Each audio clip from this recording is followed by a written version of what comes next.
je peux vous dire qu'on est ça y est, dans la clôture de cette série de messages. Euh, C'était intitulé Dieu en premier. Et c'est du coup un petit rappel de ce qu'on avait pu voir. Donc de Dieu en premier. On avait parlé donc du royaume de Dieu. Cherchez premièrement, en premier, le royaume de Dieu et sa justice. Toutes ces choses vous seront données par-dessus. On a vu ensemble Dieu en premier dans mes choix et dans mes décisions. On a vu Dieu en premier dans mes alliances, Dieu en premier dans mon cœur, Dieu en premier dans mes projets, Dieu en premier dans mes relations.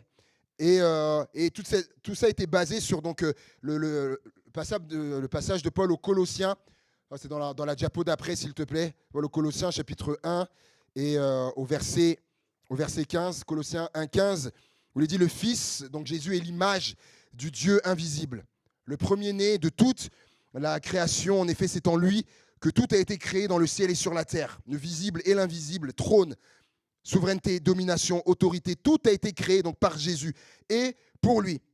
Il existe avant toute chose et tout subsiste en lui. Il est la tête du corps qu'est l'Église. Il est le commencement, le premier-né d'entre les morts, afin d'être en tout le premier. C'est pour ça donc qu'on avait balayé différentes choses.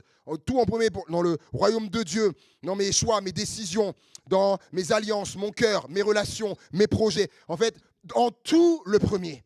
Et pour clôturer, on va voir ensemble aspect évidemment, mais qui était incontournable aussi, de Dieu en premier. Alors, on va pas mettre tout de suite à la diapo. Je veux que vous puissiez le deviner. On va lire ensemble Marc chapitre 12, 41. Marc 12, 41. Et que vous puissiez me dire, vous, c'est Dieu en premier dans quel domaine? Marc 12, 41. Marc 12, 41 et à 44. Marc 12, 41 à 44. Jésus s'étant assis vis-à-vis du tronc, regardez comment la foule y mettait de l'argent. Alors ça commence à tourner dans vos têtes. De l'argent, plusieurs riches mettaient beaucoup. Il vint aussi une pauvre veuve et elle y mit 2 petites pièces faisant un quart de sou. Alors Jésus, ayant appelé ses disciples, leur dit « Je vous le dis en vérité, cette pauvre veuve a donné plus qu'aucun de ceux qui ont mis dans le tronc, car tous ont mis de leur superflu, mais elle a mis de son nécessaire.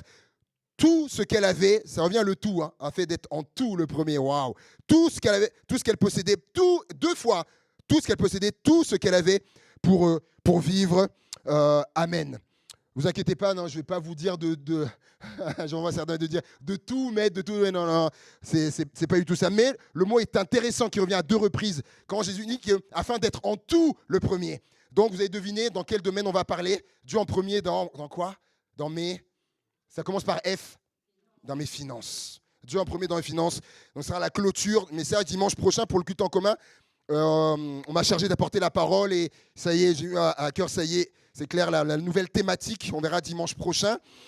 Donc, l'exemple qui m'est venu d'une personne qui avait mis en premier, qui avait Dieu en premier dans ses finances, c'était cet exemple-là. C'était une femme et c'était cette femme-là.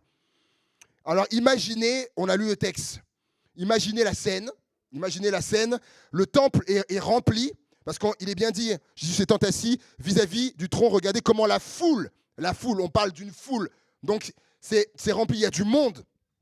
Et les gens arrivent, ils passent, déposent leur offrande. Il y a le tronc, ils déposent leur offrande. On a lu Jésus s'étant assis vis-à-vis du tronc, donc c'était volontaire, intentionnel, il s'assoit vis-à-vis, en face du tronc. Et le texte dit, il regardait comment la foule y mettait de l'argent. Donc, certains sont là, donc certains donnent beaucoup, d'autres un peu moins, peu importe. Ça doit probablement s'entendre, parce qu'à l'époque, il y avait notamment beaucoup de pièces aussi, donc ça doit s'entendre. Peut-être que ça se voit. Mais en tout cas, Jésus est là et il observe.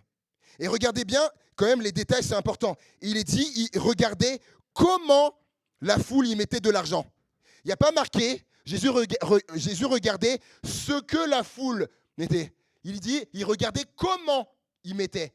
Donc là, on va le voir après. Puis, une veuve s'avance, elle n'a presque rien, de petites pièces, un quart de sou, vous dit le texte, tu peux mettre la diapo, s'il te plaît, j'ai noté un quart de sou, et la Bible, en français courant, traduit comme donc d'une valeur, ce qu'elle avait d'une valeur de quelques centimes. Ça vous parle de quelques centimes. C'est insignifiant. C'est insignifiant. Mais pas pour Jésus. Pas pour Jésus. Et à tel point qu'il appelle, verset 43, alors Jésus, ayant ses disciples, à tel point, c'est tellement pas insignifiant que Jésus appelle ses disciples, venez voir. Jésus a quelque chose à leur enseigner. Il va leur dire, cette pauvre veuve a donné plus que tous les autres qui ont mis dans le tronc. Fin du verset 43. Alors, Jésus leur dit, cette pauvre veuve a mis plus que tout. Alors, comment c'est dit? Que tous les autres qui ont mis dans le tronc. Non, mais là, faut qu'on marque une pause, là. C'est quelques pièces de valeur de quelques centimes. Jésus, il dit, elle a mis plus que tous les autres qui ont mis. Hein? Il y avait des riches qui étaient là, des riches qui ont donné dedans, et donc plus que tous les autres confondus. Hein.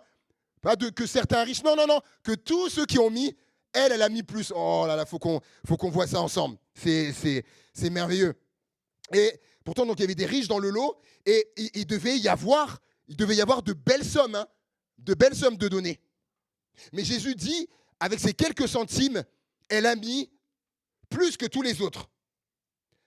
Alors peut-être certains vont dire là, mais alors du coup c'est bon, je peux mettre des centimes. Ah. Là, on va voir au rapport de la vie de cette femme. Hein. De la vie de la femme, oui. Et pour Jésus, l'offrande à la base, ce n'est pas une question de montant. À la base, ce n'est pas une question de montant pour Jésus. D'abord, c'est une question de cœur en premier. Et ça, peut-être que ça a dû laisser quelques disciples perplexes quand même. Quand Jésus leur dit, vous avez vu cette pauvre veuve là, les pièces qu'elle a mis, les centimes, elle a mis plus que tous les autres. Peut-être que certains disciples ont été un peu perplexes. En eux-mêmes, bon là quand même Jésus là il y va un peu fort quand même. Hein. Parce qu'elle a mis plus que tous les autres. Peut-être que certains ont été perplexes, je ne sais pas. Parce que je veux dire quoi, elle a mis plus que les riches là. Et en plus, les riches, ils étaient connus. Hein. Ils étaient connus à l'époque. Donc, ils les ont vus passer. Quoi? Elle a mis plus que eux, là. Pourquoi? Parce qu'il va dire, Jésus, il va dire parce que les autres ont donné de leur superflu. Elle a donné de son nécessaire. Elle a donné tout ce qu'elle avait pour vivre, nous dit donc une autre traduction de ce passage. Explication. Des gens riches, bien sûr qu'il y en avait à l'époque, il y en a toujours eu en fait, des gens riches. Il y en a encore aujourd'hui.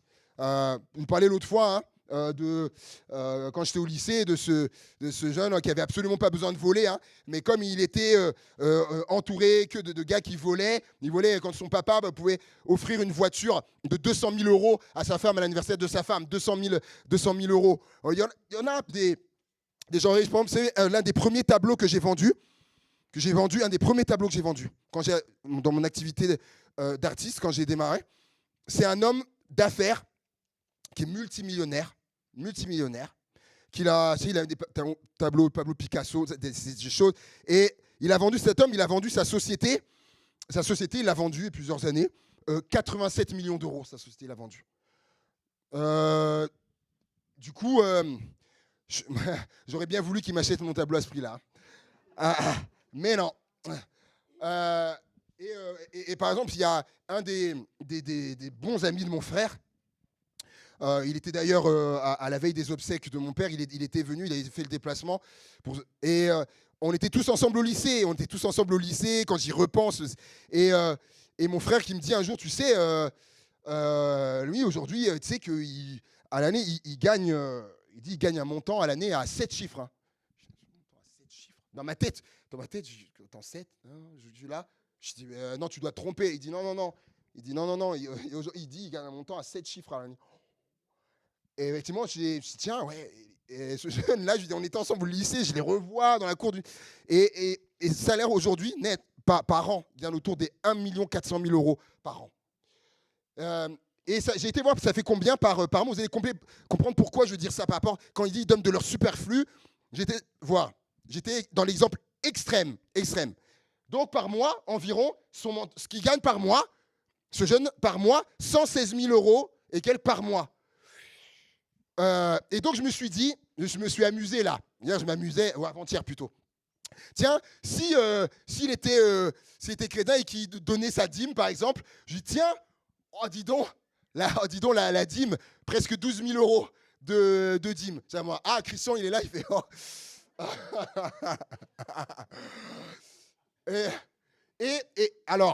et les chiffres là, et je me suis dit, c'est quoi 105 000 ? C'est lorsque par mois, donc ce qu'il gagne, tu déduis sa dîme et ce qui lui reste à vivre, ce qui lui reste pour vivre au mois, 105 000 €. Et vous voyez, c'est fou. Hein, sa seule dîme couvrirait plus de 2 mois de frais d'église. Et s'il l'a donné comme offrande, s'il donnait ça comme offrande, même s'il la donnait de tout son cœur, et ben en fait, il donnerait de son superflu. Ce serait, ben oui, vous voyez, ce serait de son superflu. Imaginez quand même. Et puis, il n'y a pas besoin d'aller dans des montants comme ça. Hein. Même, il y a des gens aujourd'hui qui, leur reste à vivre, il est de 7 000 €, 5 000 €, 3 000 € qui restent à vivre. Il y en a. Donc, et certains, ils donnent, alors ce serait de leur superflu. Alors, c'est pas mauvais. C'est pas mauvais, c'est pas mieux d'avoir du superflu, donner le superflu. Et c'est non, c'est pas que c'est pas bien, mais c'est du superflu, parce qu'il te reste énormément, en fait, après derrière. Mais elle, Jésus dit, il précise, il dit, cette femme, elle a donné de son nécessaire. C'est ça qu'il faut réaliser. À aucun moment, Jésus dit que c'était pas bien ce qu'ils ont fait. Les riches, non. À aucun moment. Il dit, elle a donné son nécessaire. Je ne sais pas si j'ai mis dans la diapo d'après. S'il te plaît. Et là, voilà, a donné de son nécessaire. Et là, j'ai fait un autre calcul. Je me suis dit, quelqu'un aujourd'hui, une personne, hein, ça c'est pour quelqu'un qui est tout seul, qui gagnerait 1 500 €. 1 500 €. Et pourquoi ça descend comme ça ? En fait, j'ai été regarder la moyenne aujourd'hui des dépenses au niveau de l'EDF, du carburant, les assurances, les courses, etc. J'ai déduit tout ça. Là, c'est une moyenne. Hein. Donc, il y a des gens qui dépensent plus, d'autres moins. Et en gros, quelqu'un qui gagnerait 1 500 € tout seul, et encore, il resterait à la fin donc une centaine d'euros, et c'est encore là, il donnait un montant avec quelqu'un qui a 100 € de carburant par mois. T'en as, ils en ont 200. Donc si la personne a 200 € de carburant, hop, à la fin du mois, il n'y a plus rien. Et des fois même, c'est même avant la fin du mois. Ils le disent aujourd'hui au 15 du mois, des fois, il n'y a plus rien. Alors, imaginez quelqu'un qui est seul, du coup, qui gagne ça, et qui, admettons, il y a des enfants, ah ben alors là, les amis, ouais. Non mais pour comprendre un peu la différence entre quand il y a du superflu, voilà, parce qu'il y a tellement des largesses, vous voyez, il reste, et quand c'est serré là, vous voyez, et la Bible en français courant, je ne sais pas si je l'ai mis après, la Bible en français courant dit c'est ça. Puis Jésus leur dit, je vous le déclare, c'est la vérité, cette veuve pauvre a mis dans le tronc plus que tous les autres, car tous les autres ont donné de l'argent dont ils n'avaient pas besoin. Traduction Bible en français courant. Mis de l'argent dont il n'avait pas besoin. Mais elle, dans sa pauvreté, a offert tout ce qu'elle possédait, tout ce dont elle avait pour vivre. Eh oui, mais c'est l'exemple que j'ai donné juste avant de quelqu'un, et dans le calcul que j'ai fait avant, la personne, j'ai calculé la dîme de la personne, la dîme, l'offrande de la personne. Donc, vous imaginez, oui, la personne, elle donne de son nécessaire. Et oui, la personne donne de son nécessaire. Et Jésus, c'est ça, il prend en compte ça, aussi nos situations. Vous avez vu ce qui a impressionné Jésus, c'est pas ce qu'ont mis les riches, même si je le rappelle, il a dit à aucun moment que c'était pas bien, pas du tout. Ils ont donné. Ça, il peut être riche et ne pas donner, hein. Ils ont donné. C'est pas ça qui l'a impressionné. Parce que quelque part, pour eux, c'était pas difficile de donner. Quand il te reste, je vais dans l'exemple extrême, quand il te reste 100 000 euros dans le mois pour donner, voilà, ou même quand il te reste 5 000 euros, 3 000 euros, quand il te reste 2 000 euros comme reste à vivre ou plus. Mais quand il te reste à peine 100 euros, ou même pas, ou même moins, ou zéro, ou tu es en dessous, waouh. Ce qui l'a impressionné, c'est cette veuve. C'est cette veuve. C'est quelques centimes. C'est quelques centimes dont elle avait, c'est ce qu'il dit, dont, il faut bien comprendre, les centimes qu'elle avait là, les amis, elle en avait besoin pour vivre. Elle en avait besoin, mais elle les a donnés. Là, la veuve, lorsqu'elle donne ça, la veuve n'a plus rien sur quoi s'appuyer. Au niveau matériel, elle n'a plus rien sur quoi s'appuyer. Il dit, elle a tout donné. Alors, c'était quoi son appui? C'est le Seigneur. C'est le Seigneur son appui. Et en fait, sa sécurité, du coup, elle ne pouvait même pas la mettre dans l'argent, sa sécurité. Et dans ça, il n'y a plus rien. Donc, en fait, sa sécurité, c'était dans son Dieu. Et donc, la question qui se pose, c'est peut-être que la vraie question aujourd'hui c'est pas combien je donne, mais en quoi est-ce que je place ma sécurité? Et ça, c'est à chacun de répondre. Parce que Jésus précise bien qu'elle était pauvre. Elle était pauvre. D'ailleurs, Jésus aurait pu dire lorsqu'il appelle ses disciples, il aurait pu leur dire, regardez cette veuve. Ce qu'elle a donné, elle a donné plus. Jésus aurait pu dire ça, mais Jésus, il précise. Il dit, cette pauvre veuve. Il aurait pu dire, cette veuve, mais il ajoute, pour montrer, elle est pauvre, regardez ce qu'elle fait, et elle est pauvre. Elle est pauvre. Et parce que son acte, il a encore plus de force. Encore plus de force. Et d'ailleurs, elle n'est pas seule. Elle n'est pas seule à l'avoir fait. Quand on lit dans 2 Corinthiens, alors c'est un peu petit pour ceux qui sont loin, dans la version du Semeur, 2 Corinthiens 8, dans la version du Semeur, Paul écrit. Donc il écrit aux églises de la région de la Macédoine. Il dit, nous voulons vous faire connaître, frères et sœurs, la grâce que Dieu a accordée aux églises de Macédoine. Elles ont été mises à l'épreuve par de multiples détresses. Mais les croyants, animés d'une joie débordante, et malgré leur extrême pauvreté, c'est ce que j'ai mis en vert, malgré leur extrême pauvreté, ont fait preuve d'une très grande générosité. Ils sont allés jusqu'à la limite de leurs moyens et même au-delà. J'en suis témoin. Spontanément et avec une vive insistance, ils nous ont demandé la faveur de prendre part à l'assistance. Ils les ont pressés parce qu'ils voulaient absolument prendre part au don. Ils voulaient donner à l'assistance destinée à ceux qui, à Jérusalem, font partie du peuple saint. Dépassant toutes nos espérances, ils se sont tout d'abord donnés eux-mêmes au Seigneur et ensuite, conformément à la volonté de Dieu, ils se sont mis à notre disposition. Qu'est-ce qu'on peut retenir de ça? C'est que j'ai noté une église qui n'a pas de grands moyens peut cependant être une église généreuse. Et oui, et c'est une réalité, parce qu'on croit que, il y a des églises qui ont de grands moyens. Alors voilà, on pense que ces églises-là qui peuvent être généreuses, et oui, elles le sont. Nous, on a été dans des églises où il y avait des grands moyens. Il y avait des offrandes par an de 300 000, 400 000 euros d'offrandes par an, qui étaient généreuses. Oui, mais c'est pas nécessairement une église qui a des grands moyens qui sera généreuse, elle le peut, mais même une église qui n'a pas de grands moyens peut cependant aussi être une église généreuse. Et là, Paul, il le dit, il explique les églises de Macédoine, c'est ce qu'il dit. Dans leur grande pauvreté, ils ont fait preuve d'une grande générosité. Comment cela est possible? C'est écrit, Paul, il va le dire. Ils se sont tout d'abord, il donne l'explication. Il dit, ils se sont tout d'abord donnés eux-mêmes au Seigneur. Et ensuite, voilà, il y a la suite. En fait, c'est la conséquence. Cette générosité, cette générosité qu'ils avaient, en fait, c'est la conséquence d'abord qu'en premier, voilà, on revient, tout d'abord, en premier, ils se sont donnés au Seigneur d'abord. Et ensuite, il le dit, et ensuite, en fait, ça suit lorsque, en premier, c'est Dieu en premier. Quand c'est Dieu en premier, le reste suit. Et ensuite. Et les finances, ça en fait partie. Ça en fait partie. Relevez le premier message qu'on a vu. Cherchez premièrement, en premier, le royaume de Dieu et sa justice, et toutes ces choses vous seront données par-dessus. Donc après, par la suite, ensuite. Donc c'est Dieu en premier. Les finances en font partie. Et j'aimerais dire que l'Église peut aussi avoir du superflu. Vous savez, comme les riches là que Jésus voyait. Donc il y avait des riches qui étaient là et qui donnaient de leur superflu parce qu'il leur restait tellement d'argent après. Mais l'Église aussi peut avoir du superflu. Et ça, on le lit dans 2 Corinthiens. Attendez, pardon, je vais là.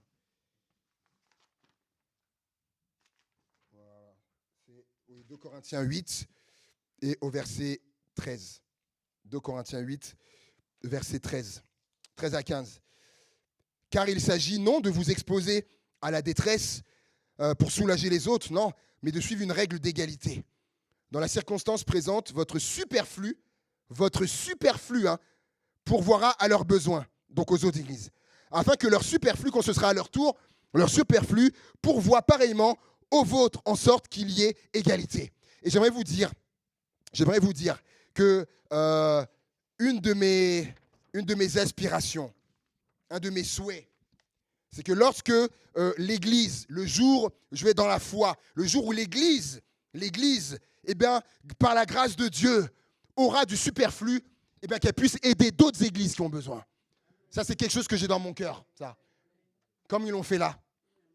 Parce que le superflu, frères et sœurs, le superflu, c'est pas pour s'engraisser. Hein. Ça doit aussi être en bénédiction, aussi. Mais comment une église peut arriver à vivre ça ?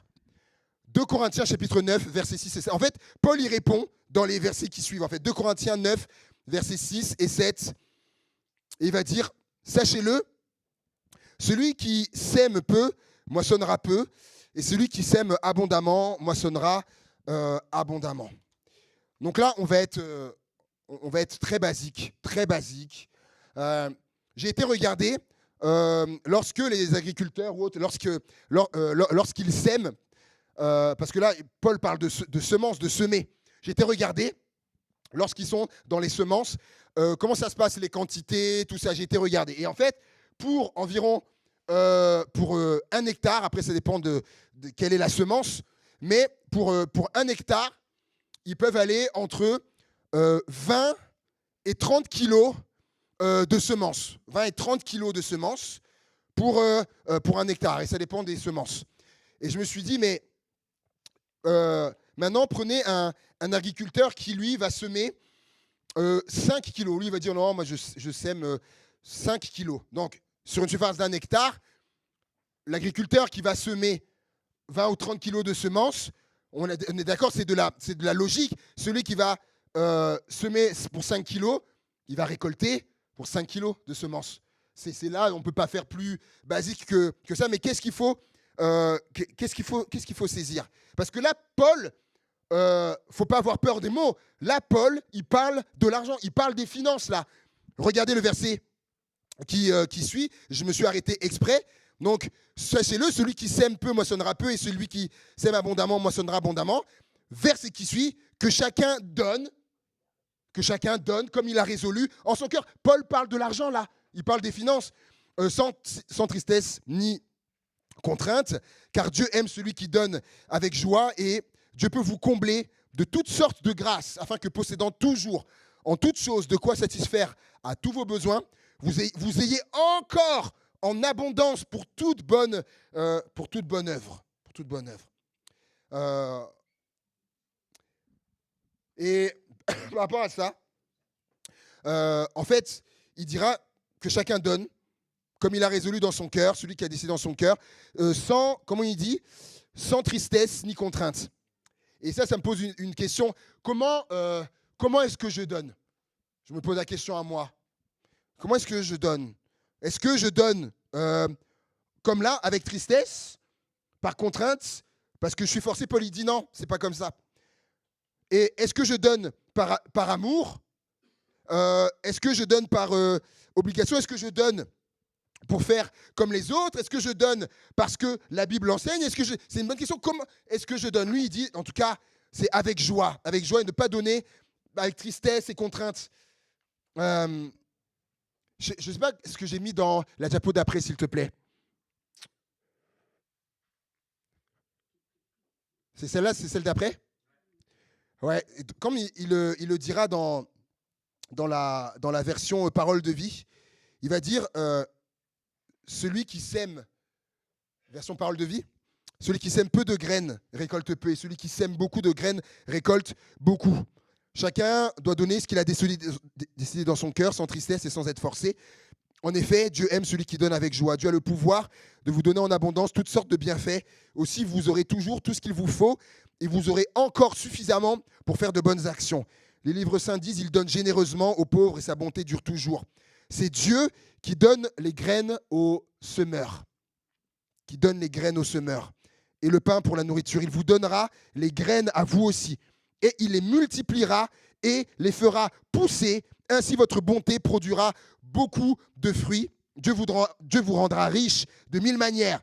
Et vous pourrez vous montrer très généreux. J'aime dire, oh Seigneur, nous parler à nous, église de Givors. Et tu peux revenir sur la diapo, s'il te plaît. Et il dit, c'est Dieu qui donne les graines aux semeurs. C'est formidable. L'apôtre Paul, il fait le parallèle de lorsqu'on donne, en fait, l'argent, c'est comme des graines, en fait. Il dit, c'est comme des graines. Et regardez ce qu'il dit. Il dit à 2 reprises. Il dit, c'est Dieu qui donne les graines aux semeurs. Semeurs, c'est nous qui donnons. C'est Dieu qui lui donne les graines. Il le dit après encore, il vous donnera les graines. Il répète, c'est Dieu qui nous donne les graines. L'argent qu'on donne, frères et sœurs, l'argent qu'on donne, c'est Dieu qui nous l'a donné à la base. Je le répète, l'argent qu'on donne, c'est Dieu qui nous l'a donné à la base. Si on l'a, c'est parce que c'est lui à la base qui est. Et ça parce qu'on peut avoir, de façon inconsciente, de dire non, mais du coup, mais en fait, l'argent que je donne, c'est moi qui en suis à l'origine. Parce qu'on va dire, parce que je l'ai travaillé, etc. Et effectivement, mais mes amis, si je peux travailler, c'est grâce à qui que je peux travailler? C'est grâce à Dieu. C'est la santé qu'il a donnée. C'est qui me permet que je puisse y aller? C'est Dieu. En fait, quand on revient à l'origine, à la toute base, c'est Dieu. De toute façon, c'est de Dieu de qui tout vient. Et c'est bon, il le dit, il faut qu'on se rappelle que l'argent qu'on donne, c'est parce que Dieu, il nous, à la base, il nous le donne. En fait, comme disait quelqu'un, ce qu'on donne à Dieu, en fait, on lui redonne, en fait. On le redonne. Et ce qu'il dit également, là, c'est que, il dira donc, c'est comme des graines qu'on met en terre, et il dira, et il multipliera. Ce qu'on donnera, ces graines, ce qu'on donne, il multipliera. Il multipliera. Et il fera pousser. Et j'ai noté, Dieu multiplie ce que je donne. Dans le sens qu'à l'inverse, en fait, Dieu ne peut pas multiplier quelque chose que je ne donne pas. Si je ne donne pas, il ne peut pas multiplier. Dieu ne peut pas multiplier le néant. Il ne peut pas multiplier rien. Vous voyez? En fait, si on veut qu'il y ait multiplication, il faut qu'il y ait don. Et vous savez, même, regardez, hein, c'est simple, parce qu'on l'apprenait à l'école. Hein, tu multiplies un nombre par 0, ça va te chose. Même si tu prends 0 fois, même 0, tu le multiplies par 1 milliard, ça fait combien? Ça fait 0. Ça fait 0. Dieu ne peut pas multiplier rien. Il faut qu'il y ait quelque chose. Et ça nous parle par rapport à ça, de Dieu en premier dans nos finances. Et Dieu dit, et alors Dieu il multipliera, il fera pousser, et votre bonté, donc votre générosité, produira beaucoup de fruits. Dieu vous rendra riche de 1000 manières et vous pourrez vous montrer très généreux. Alors beaucoup remercieront Dieu pour ces dons que nous leur ferons de votre part. Par les dons qu'on fera aussi, eh bien en fait, ça impactera d'autres et du coup qui seront reconnaissants envers Dieu. C'est pas que pour nous en fait. Et je termine avec ça. Exode chapitre 22, verset 29. Et même tu peux même prendre la version de base s'il te plaît parce que là j'ai coupé des morceaux. Exode 22, verset 29 à 30. Bon, même la seconde, je pense que c'est bon. Exode 22, verset 29 à 30. Ouais, c'est ça. Tu ne différeras point de m'offrir les prémices de ta moisson et de ta vendange. Tu me donneras le premier-né de tes fils et tu me donneras aussi le premier-né de ta vache et de ta brebis. Il restera toujours 7 jours avec sa mère, etc. Mais c'est cette première partie qui va nous intéresser pour terminer. Et là, tu peux venir à la diapo, s'il te plaît. Tu ne différeras point de m'offrir les prémices de ta moisson. J'ai été regarder la définition de prémices. Je peux mettre dans la diapo d'après, s'il te plaît. Les prémices, donc ça vient du latin. Primitae, de primus, qui veut dire premier. Premier. Tu ne différeras pas en premier, tu me donneras en premier. C'est Dieu qui parle, c'est pas l'homme, c'est Dieu qui parle. Et dans de nombreuses religions antiques, donc c'était les premiers fruits de la terre, les premiers-nés des animaux et des hommes étaient offerts en hommage à la divinité. Qui veut dire également le commencement, le début, les prémices. Et là, vraiment, ça a résonné dans mon cœur. Dieu dit, reviens sur la diapo d'avant, s'il te plaît. Dieu dit, tu ne différeras pas de m'offrir les prémices. Vous savez ce que ça veut dire, différer? Reporter, mettre plus loin, à plus tard. Je vous dis, j'étais en train de préparer le message. Vraiment, mon cœur, ça tapait comme ça. Vraiment, sur cet aspect-là, tu ne différeras pas. Tu vas pas reporter à mettre en premier. Prémisse, ça veut dire le commencement, le début. Et là, il y a quelque chose pour nous, frères et sœurs. La part que je prélève pour Dieu, parce que c'était ça, le peuple. Il y avait les moissons, il y avait tout ça, les premiers fruits. Les premiers-nés, etc. C'était Dieu dit, c'est à moi. Les premiers, tu me donnes à moi en premier. Et tu ne différeras pas, ce ne sera pas plus tard. Et lorsque la part que je prélève pour Dieu, je me posais la question, je le fais quand? La part que je prélève aujourd'hui en 2026, je le fais quand? Est-ce que je le fais le 25 du mois? Non. Est-ce que je le fais le 25 du mois quand Dieu nous dit, tu ne différeras pas de m'offrir les prémices? Si c'est le cas, je diffère. Et Dieu dit, c'est au début. Les prémices, c'est au début, c'est le commencement. Et quelqu'un disait un jour, il y a des années, ça m'a marqué. Cette personne me disait, j'étais même pas pasteur. J'étais un jeune chrétien. Il disait, quand je reçois mon salaire, il me dit, la première chose, il dit, ça m'a marqué jusqu'à aujourd'hui. Je reçois mon salaire. La première chose que je fais, il dit, je prélève la part pour Dieu. Wow, ça m'a marqué. J'avais peut-être 18, 20 ans. Ça fait plus de 20 ans. Ça m'a marqué. La première chose que je fais, la part, je prélève pour Dieu. Et je crois qu'on est dans les prémices. Et c'est comme ça. Et en plus, il me disait, tu sais, en plus, après, quand tu fais ça, il me disait, après, tu n'as même plus à t'en préoccuper après. Bizarre. Et parce que si, frères et sœurs, là, on parle avec honnêteté. On est à cœur ouvert. Lorsque je vais parler de moi, si j'attends le 20, le 25 du mois, c'est pareil pour tout le monde. Lorsque j'attends le 20, le 25 du mois, mes amis, l'argent, il a fondu. On est d'accord ou pas? Au 20, 25 du mois, l'argent, il a fondu. On est tous pareils. Et lorsque je dis, tiens, je prends la part de Dieu, et que je vois ce qui reste, aïe, aïe, aïe, aïe, aïe, aïe, je transpire, là, comme là, je suis en train de transpirer, là. Je transpire. Je dis, aïe, aïe, aïe, ce qui reste. Et des fois, quand il reste des choses. Et du coup, on est là et on hésite. On est tous faits de la même pâte. Et on hésite et on dit, mais on voit le reste du mois qui reste à faire. Mais oh là là, il y a la part pour Dieu. Mais comment le faire? Et il y a encore ce qui doit passer, telle facture, etc. Alors encore pire, si c'est à la fin du mois, encore pire. Je pose la question, Dieu en dernier, pour l'interrogation. Quand c'est Dieu en premier. Et souvent, en fait, nous nous inquiétons. Parce que si je donne en premier, mais qu'est-ce qui va me rester après en premier? Mais en fait, frères et sœurs, on ne raisonne pas de la bonne manière. Si on raisonne comme ça, on ne raisonne pas de la bonne manière. Je ne pense pas de la bonne manière. Et on passe, et surtout, on passe à côté de grandes bénédictions. De grandes bénédictions. Et conclusion, Proverbes chapitre 3, verset 9. Dieu dit, honore l'Éternel avec tes biens et avec les prémices de tout ton revenu. Que ça revient en premier, au commencement, le début, avec les prémices de tout ton revenu. Alors, et il ne s'arrête pas là, le Seigneur. Derrière, il y a une conséquence, il y a une bénédiction, c'est spirituel. Il dit, tu fais ça, fais ça. Dieu, ce n'est pas un menteur. Il dit, fais ça, alors tes greniers seront remplis d'abondance et tes cuves regorgeront du mal. Alors, peut-être pour nous, ça nous parle si on contextualise.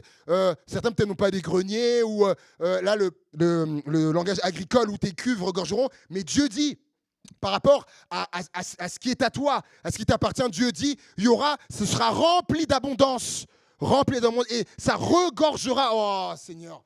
Et parole de vie nous dit, honore le Seigneur en lui offrant ce que tu as. Donne-lui la première part. Donne-lui la première part de tes récoltes. Nous, aujourd'hui, c'est les salaires. Alors, voilà, nous, c'est comme ça qu'on a l'argent aujourd'hui. Alors, tes greniers seront pleins de grains et tu manqueras de place pour garder ton vin. Tellement il y aura de choses, tu manqueras de place. Mais mes amis, frères et sœurs, Dieu, c'est pas un menteur. Dieu, c'est pas un menteur. S'il le dit et que je fais ça, c'est ce qui va se passer dans ma vie. Et j'hésitais à... Et là, ça y est, j'ai fini, je vais terminer avec ce témoignage. Je ne sais pas si on peut venir pour la musique, si vous voulez. J'hésitais, dans mon témoin, j'hésitais. Je l'ai mis en note à la fin de mon message, tout à la fin, en bleu. J'ai dit, allez, témoignage. Je lui ai dit, je verrai sur l'instant, est-ce que je le dis, je ne le dis pas. Et là, je sens qu'il faut que je le dise. Il y a une chrétienne qui est de l'église, je ne vais pas la nommer. Et un jour, je suis en visite, et puis voilà, on discute, tout ça, et elle me dit, David, ta série là, sur Dieu en premier, elle dit ça a révolutionné plein de choses dans ma vie. Dieu en premier. Elle dit, c'est elle qui le dit. Elle dit, il y avait plein de choses, je voyais où Dieu, elle dit clairement, Dieu n'était pas en premier. Pas en premier. Et tout ça, ces choses-là, ça lui a parlé. Et puis, elle a, sur plusieurs aspects, elle a mis Dieu en premier. Donc, elle m'explique les domaines où elle a mis Dieu en premier. Et puis, elle a vu des bénédictions commencer à arriver. Elle me dit, David, mais c'est fou. Donc, elle m'explique, elle me raconte, mais elle m'en donne un autre. Elle me dit, attends, elle dit, il y a ça qui s'est passé, il y a ça qui s'est passé. Et elle me dit, elle dit, il y avait voilà, besoin, en fait, au niveau de finances. Elle me dit, je devais faire un virement pour une structure. Et elle dit, sur un des comptes sur lequel l'argent part, elle dit, je fais le virement, tout ça. Et elle dit, je regarde, je vois ce qu'il y a sur ce compte-là. Elle me dit, il restait une centaine d'euros. Une centaine d'euros, c'est très clair. Elle dit, à un moment donné, j'ai contact avec la conseillère. Et puis, la dame me dit, ah oui, donc vous avez fait le virement. Elle dit, je vois. Elle lui dit, oui. Et la dame lui dit, donc ok, donc cela, elle dit, il reste 100 et quelques euros. Et là, elle s'arrête. La chrétienne. Pardon, excusez-moi. La dame lui dit, oui, donc il reste 500 et quelques euros sur le compte. Et là, la chrétienne s'arrête. Elle demande à la conseillère, vous pouvez répéter? Elle dit oui, sur cela, il reste du coup 500 et quelques euros. Elle dit, non, vous devez vous tromper. Elle dit, bah non, j'ai devant les yeux. Elle lui dit, non, mais c'est pas possible. Elle dit, c'est pas possible. Elle dit, quand j'ai fait le virement pour l'endroit, j'ai vu, je me rappelle, et il restait après le virement 100 et quelques euros. La conseillère, elle lui dit, mais j'ai devant moi, il reste 500 et quelques euros. Elle dit, David, elle dit des choses. Je dis, mais c'est Dieu. Quand Dieu est en premier, mes amis, Dieu l'a dit. Et là, j'ai mis, Dieu dans sa parole, des fois, il a dit, mettez-moi au défi. Mettez-moi au défi. Tu dis à quelqu'un, quelqu'un qui est là, je sens qu'il y a un doute dans son esprit. Dieu te dit, mets-moi au défi, tu verras. Et tu donneras le témoignage de ce qu'il y a eu. Et mets Dieu en premier dans tes finances et regarde comment Dieu va agir. Amen. Et j'ai dit, mets Dieu, et même je veux dire, mets ton Dieu. Tous, chacun et chacune, mets ton Dieu en premier dans les finances et on va voir. Et on va voir comment Dieu va agir et la bénédiction qui va découler de ça. Amen. Alléluia. Seigneur Jésus, alléluia. On est là devant toi, Seigneur. On est là devant toi et devant ta parole. Et Seigneur, et pour cette clôture, tu voulais nous interpeller sur le fait de, aussi, après avoir vu de te mettre en premier dans ce qui est du royaume de Dieu, dans nos cœurs, dans nos relations, dans nos alliances, dans nos projets, dans nos choix, dans nos décisions. Tu voulais nous dire, maintenant aussi, il reste ça, te mettre en premier dans nos finances. Seigneur, tu parles, tantôt d'une manière, tantôt d'une autre. La parole dit que l'homme n'y prend pas garde. Seigneur, je prie que chacun, nous tous ici, que nous y prenions garde, Seigneur. Parce que tu as dit, Seigneur mon Dieu, et que tu as dit, vous êtes heureux si vous mettez en pratique ma parole. Et oui, et ça passera aussi par ça. Je le vois qu'en mettant en pratique ça dans ce domaine-là, oh oui Seigneur, on sera heureux parce que là, on verra des grâces derrière, Seigneur mon Dieu. Merci Seigneur de nous parler, de nous aimer comme ça, Seigneur. Et je prie vraiment que ce qui a été dit, soit comme une semence dans nos cœurs, dans le terrain de nos cœurs, et que ça puisse croître, ça puisse germer, que ça puisse croître et porter du fruit pour la gloire de ton nom, alléluia, et pour le bien de l'Église, Seigneur mon Dieu, et son impact dans cette ville et au-delà également, Père, dans le nom de Jésus. Amen. Amen. Alléluia. Alléluia. Donc j'ai voulu le faire en 2 temps, séparer la Sainte Seine, les offrandes.